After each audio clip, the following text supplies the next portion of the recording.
BCIT announced this week that the project to unearth Gishon Creek is moving into its second phase. Reporter Eric Yip has more on this story. Kyle, has the city offered a response to the campers?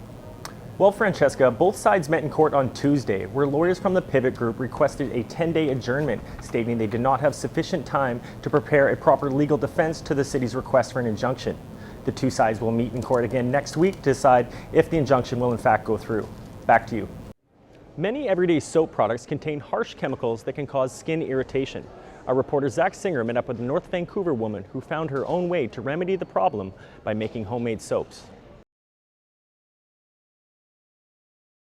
It's the first day of classes and things are finally getting back to normal here at Kitchener Elementary after a 3-week delay due to the teacher strike. For many kids, this day could not have come soon enough.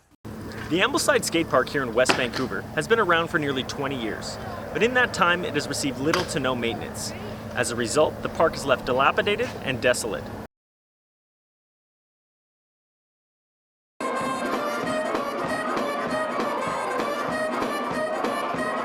It was a night filled with music, dancing, and storytelling as the Victoria Harbour Authority celebrated its annual open house.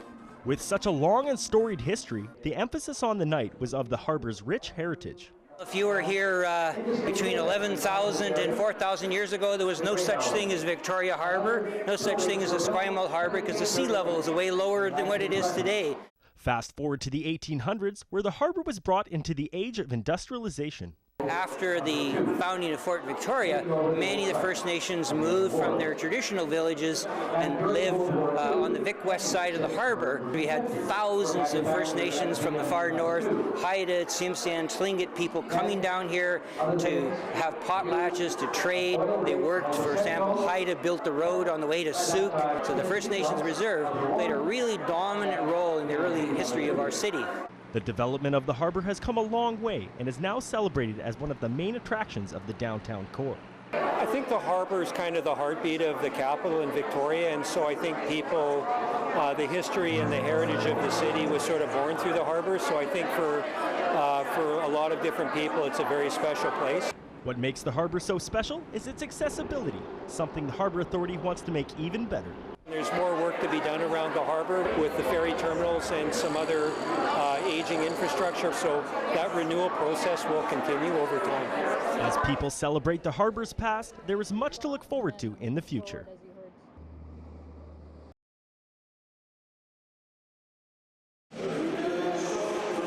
Tate Coughlin's love for hockey started at a young age. And like most great hockey stories, his career never would have gotten off the ground without the support of his parents. Yeah, my dad coached me throughout minor hockey, like almost all the way up to midget, so that helped me a lot. And then my mom just drive me to the rink every day.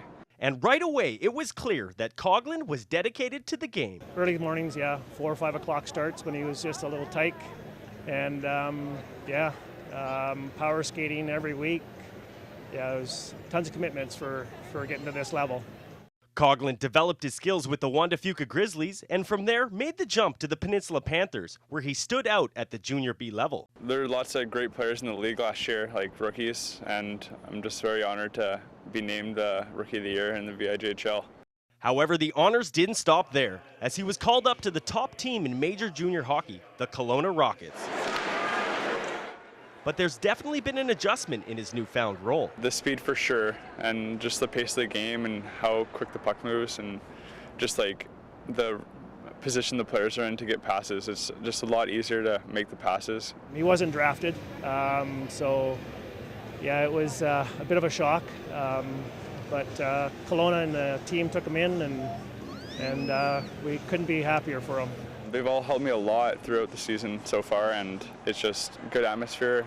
Everyone loves to win, so it's just been great so far. And now the goal is to earn a permanent spot on the roster and continue his road to the NHL.